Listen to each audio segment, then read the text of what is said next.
أعوذ بالله من الشيطان الرجيم بسم الله الرحمن الرحيم الحمد لله رب العالمين والصلاة والسلام على سيدنا ونبينا محمد وأهل بيته الطيبين الطاهرين اللهم صل على محمد وآل محمد. My elders, sisters, students of Maz, Assalamu alaikum wa rahmatullahi wa barakatuh. It's again an honor to have been invited to come and speak to the students of Maz, this auspicious center, madrasa of our community, which is training the mothers of our community and the mothers to come.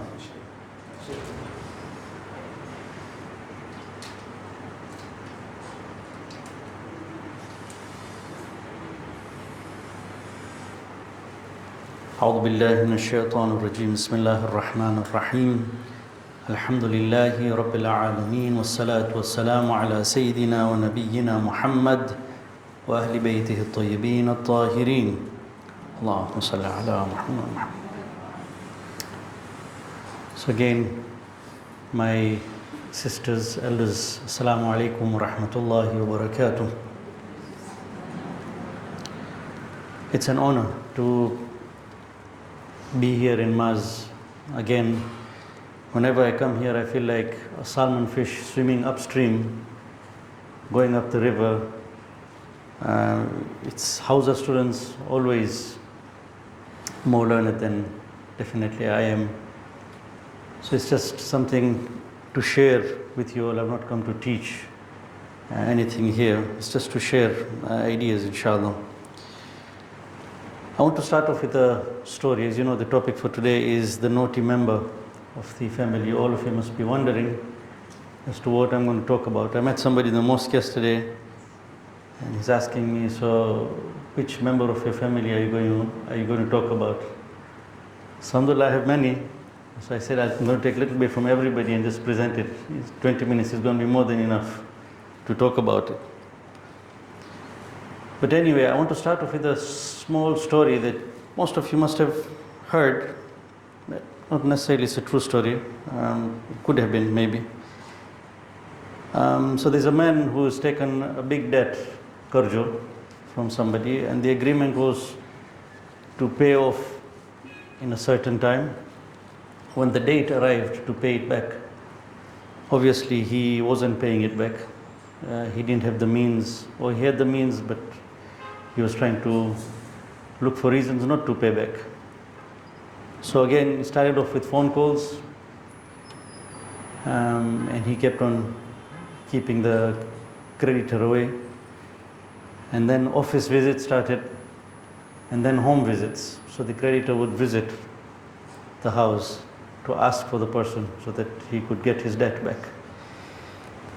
So now this man trained his son or his family. When this guy comes, you tell him the father is not at home. So obviously he was trying to make his way out. He didn't want to pay him. So the creditor one day comes and he rings the bell. And he says, so the son opens the door. And he says, is your father at home? She says, no, he's traveled. He's not at home. The father was inside.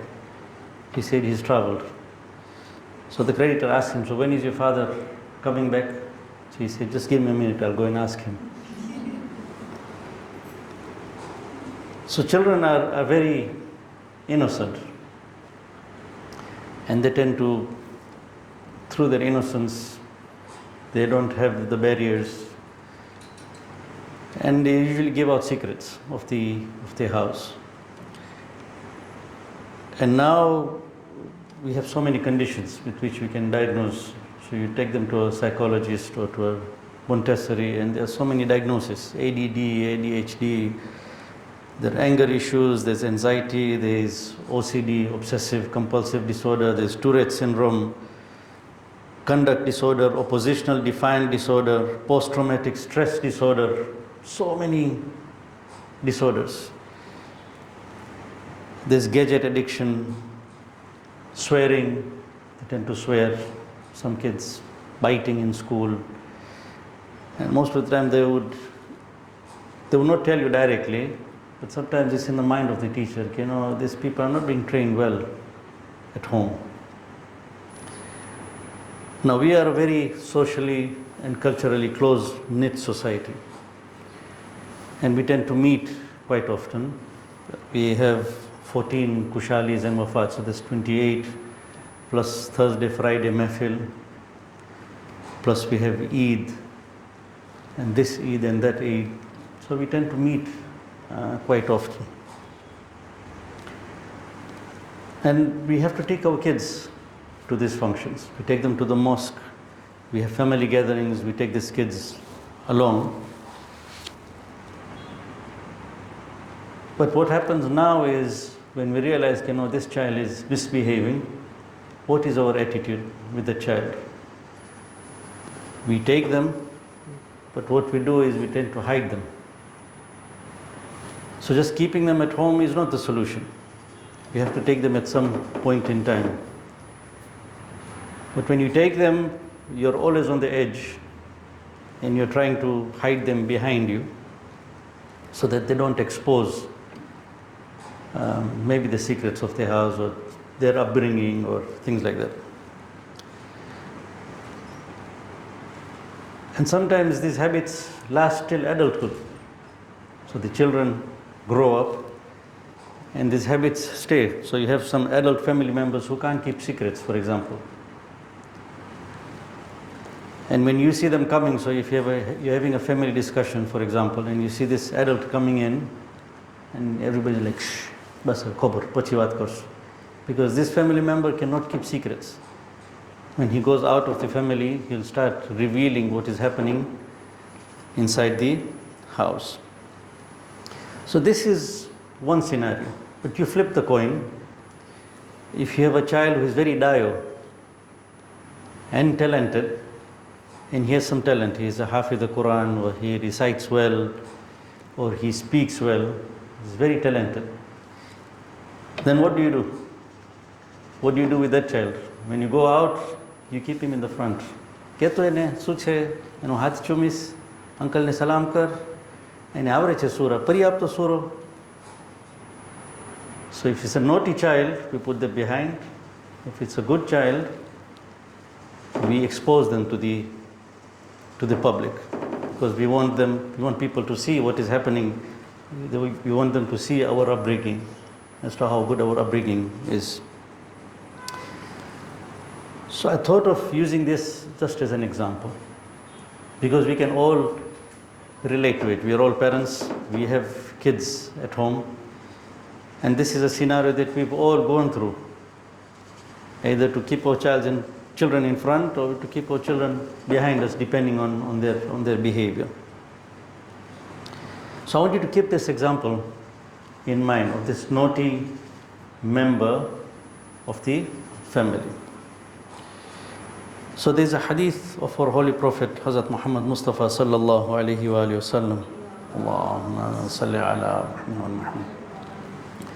And I'm again going to paraphrase it in my own language, but the wordings are, so when the son of Adam, when Bani Adam wakes up in the morning, this hadith of the Holy Prophet, all of his limbs, all the limbs of the body, the hands, the feet, the stomach, the eyes, the ears, they all talk to the tongue and tell the tongue, fear Allah regarding us, have taqwa of Allah. Why? For we are only a part of you. If you are upright, we are all upright. And if you are crooked, we are all crooked. So if this human body is one family, this naughty member of the family is the tongue, lisan. So I still want you to keep that example in your mind. This tongue, I was reading this book by Aga Panahian, A Shower of Goodness. It's one of his latest publications. So it's basically his speeches that he's put in the form of a book. So he's talking about the khutbah of Muttaqeen in Nahj al-Balagha. which was related to Hammam, who was a famous companion of Imam Ali alayhi salam. So this is a short commentary on that khutbah, just a part of it. So there's one chapter whereby Agha he is called it, output is more important than input. He says something very interesting. He says, we always feel that our heart, the qalb, is the sacred, is the haram of our body, and it needs to be kept clean. So we tend to protect it from input. So we control our eyes, we control our ears, we control our stomach, so that we shouldn't eat haram, so that our heart doesn't get polluted. And that is input. Agha Panahian says, no, it's not the input that is important, it's the output that is more important. This is very different from the way we usually think. Output is more important than the input. So the eyes have a tendency to look at haram because the heart is polluted. It's not the other way around. It's not the eyes that are polluting the heart, but it's because the heart is polluted, that's why a person is inclined towards looking at haram. Because the heart is polluted, that's why the person is inclined towards listening to haram. Because the heart is polluted, he tends to eat haram. So he says that it's important to keep the heart clean. Then he compares the human heart to the spiritual heart. He says if you look at the physical heart of the body, it has blood coming in and then blood being pumped out. There is input and then there is output. Agha Panahian says the human heart is like a mine. It doesn't have an input. It could be polluted. So what we need to do is we need to explore it. It's like a mine which needs to be explored. One organ which has the capacity of showing the pollutants of the heart is the tongue. So he says your heart could be 90% pure, but if there is even 5 or 10% of impurity in your heart, if there is one organ that has a capacity to expose that dirt, that filth, it's the tongue. Not only that, but he says that when you speak something bad, so if you swear at somebody, or be it ghibat, or tohmat, or vain talk, it is like a plant growing out of your heart. When a plant grows upwards, the roots grow downwards. So the roots become stronger in the heart. So we don't give importance to what we speak. Ghibat kare se, we just abuse people. Masti karu chu, juttu bolu chu, we lie and think okay, it's a neutral word. Nothing is happening. But every bad thing that we speak with the tongue, not only is it showing the pollutants of the heart, it shows that the heart is polluted. But what happens now is, now that you have exposed it, it's become a plant, so the roots become stronger within the heart. So eradicating it is even harder. To get rid of that habit becomes even harder. So when we do ghibat, for example, it is definitely showing a disease in our heart. The heart has exposed it. But now that we have done ghibat, what happens is the roots of ghibat become even stronger in the heart. So to eradicate this habit is even harder now. So that's why Agha Panahian says output is more important than input. What we speak with our tongues, the roots become even stronger. So you can flip the coin. Whatever good we speak, so if you're using our tongue to do the dhikr of Allah, to recite the Holy Quran, or to speak the truth, or to make other people happy, then those roots also get strengthened. So you see this tongue, it is the naughty member of the family. It is exposing the secrets of the heart. But you flip it, it could also become an asset to the spiritual heart. So there's a hadith from our Holy Prophet Hazrat Muhammad Mustafa sallallahu alayhi wa sallam. Allahumma salli ala Muhammad. He says, if a person guarantees me that he will control his desires and his tongue, I will guarantee him heaven. So Panahian takes this hadith. He says, see these two things that have been kept together? Desires and the tongue. Why? Because both are very difficult to control. It's difficult to control your desires and it's difficult to control your tongue. No, he goes further. He says it's easier to control your desires than to control your tongue. Controlling one's desires is easier than controlling one's tongue. So if a person wants to eat haram, for example, he has to make an effort, he has to make a preparation to go and eat haram. If he has to see something haram, he has to leave the house. But he says with tongue, there's no preparation required. It just spurts out. There's no preparation required in using your tongue. It's just a piece of meat which is moving. So he says when we talk to the youths, we tell them कि haram nahi jo and haram nahi samro.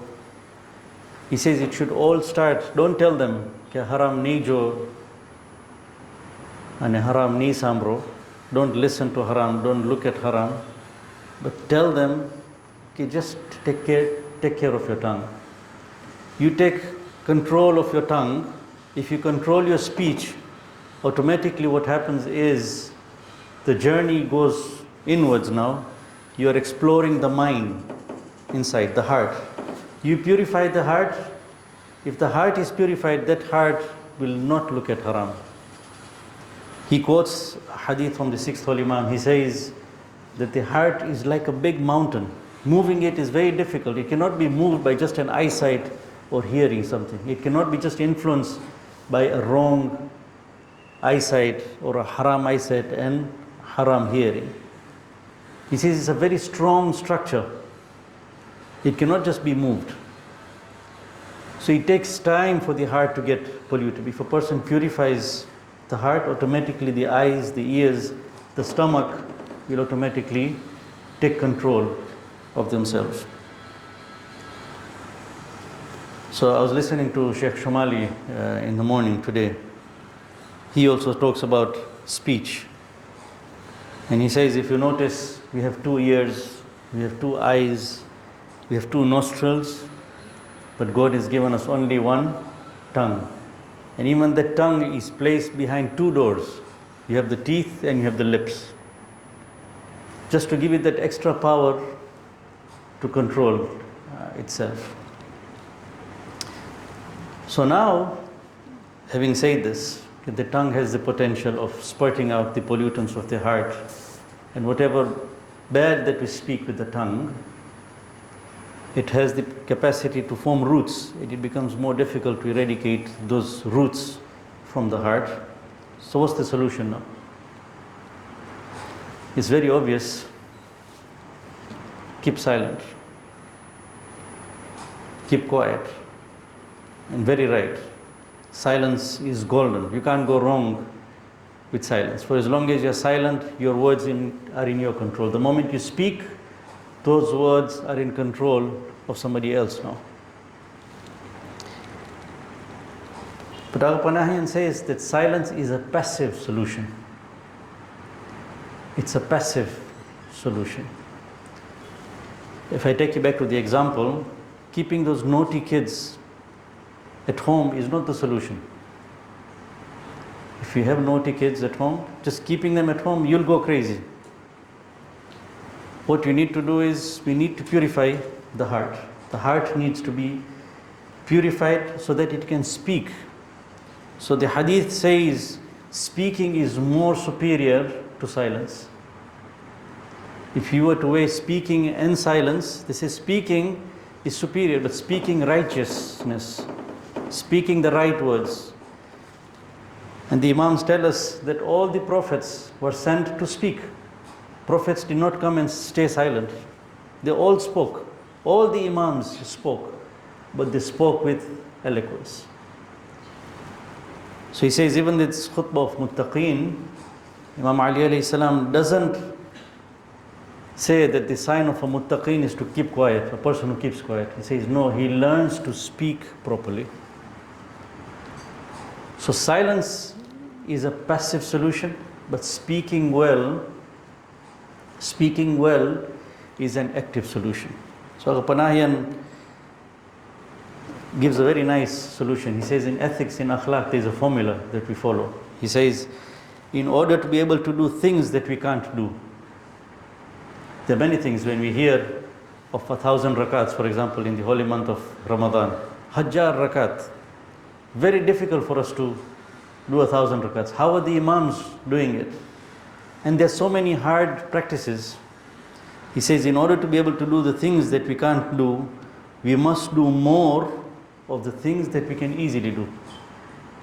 So the things that we can do, you do them more often, you do them more, that will enable you to do the things that you couldn't do in the past.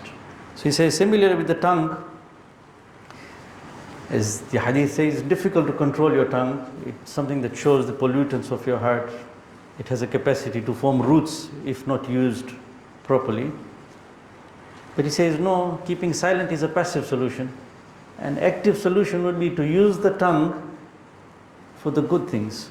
So do dhikr of Allah, use it to recite the Quran, use it to praise people, use it for righteousness. There's so many good things that we can do.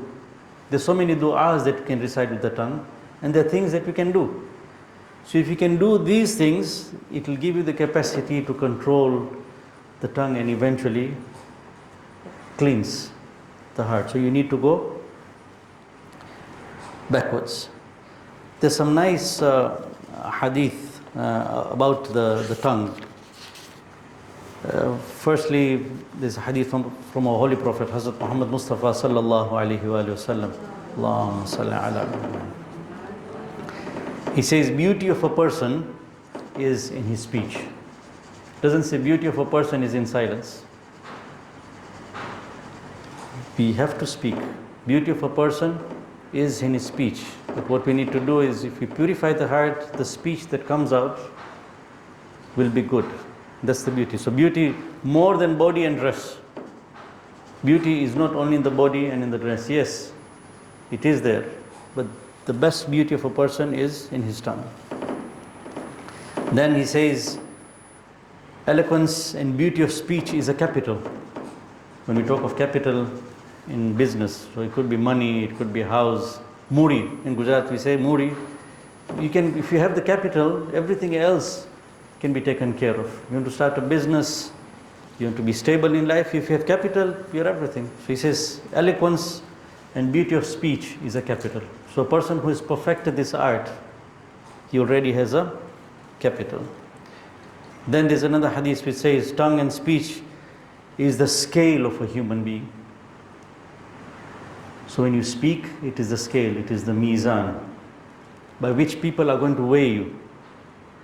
So we have to be careful in the way we use it. And what happens is, you cannot fool somebody every time. So eventually that disease will come out. For once or twice you might speak very well, but after some time that secret of the heart will come out. That's the way God has made it. If there's any pollutant in the heart, eventually it will come out. So there are people who can pretend for a while, for a few days, but eventually it will come out. So that's why when they say in spouse selection, these young girls and boys, the very first time they fall in love, they say a beauty of a woman is in her face, the beauty of a man is in his tongue. So they fool each other. The man gets fooled by beauty, and the woman gets fooled by the tongue. Miti miti watoti, they get fooled. Only when they spend time with that person, and we see it, I'm part of the marriage board, many love marriages. They would be in love for 5 years. Then they get married, and within 6 months they're divorced. Those 5 years they were fooling each other, or they were just covering it up. But eventually the dirt of the heart comes out. When it comes out, they're shocked. So it's a scale of an insan. He says tongue is the interpreter of your intellect. Whether a person is intelligent or not, if their intellect is purified, the tongue is the one that is the interpreter. Safety of a human being lies in the safety of the tongue. If you control your tongue, you'll be safe. As that hadith we said, all the organs of the body in the morning, they tell the tongue, have taqwa of Allah. Because if you are safe, we are safe. If you are in danger, if you cause danger outside, we will all be in danger. And so many times it happens, and we see it in the clinic. People come in with lost teeth and injured body, and the cause was the tongue. The tongue did not take control, and the body got injured. So, the holy month of Ramadan, we are told there are levels of fasting. The first fast is that of food and drink and sexual relations. That is the arm fast. But the higher level of fasting is when the body parts are also fasting. So along with food and drink, the body parts, the hands, the feet, the ears, the eyes, but more importantly the tongue. Silence during fasting is a higher level. So fasting of the tongue and of the body organs is a higher level of fasting than the fasting of just eating and drinking. And of course the highest is the fasting of the heart. So we don't allow the dirty thoughts also to go into the heart, to keep the heart pure. That is the fast of the Illiyin, the highest level. So this holy month, if there's one thing that we can train, Sheikh Sakaleshwar, I was listening to him, so he quotes the Quran, whereby Bibi Maryam, she's in labor, she's eating, she's drinking, but then she's advised to be silent. The fasting of Bibi Maryam was silence. She was eating and drinking, but she was on a higher level of fasting, which was silence. She was advised to keep silent for a few days. When people come and ask her, she was told to be silent. So he says this is a higher level of fasting compared to that of eating and drinking. So one thing that we should, may Allah give us the tawfiq, we pray for each other, that this holy month of Ramadan, if there is one organ that really needs to be trained, it is the tongue. And there's no better time than the holy month of Ramadan. We use this tongue for recitation of the Quran, for dua. And because we are fasting, we are conscious and we try to train it 30 days, maybe another 10 days. With 40 days, inshallah, we can take the control of our tongue. The pollutant of our hearts will be reduced. It will be easier for us to uproot the pollutants of our heart. Our hearts become cleaner and we become better people. And I would strongly advise you to read this book, A Shower of Goodness. I tried in my simple way of just relaying this message or sharing this message, but when you read it yourself, he talks about the tongue first, then he talks about the eyes, he talks about dressing, he talks about humility, and it's an amazing book. So for those of you who have a habit of reading, get hold of this book. Inshallah, the message will be clearer, inshallah. Thank you for your concentration and for listening so attentively. And remember us in your du'as, inshallah, and may Allah give us the tawfiq to put these teachings into practice, inshallah. Assalamu alaikum wa rahmatullahi wa barakatuh.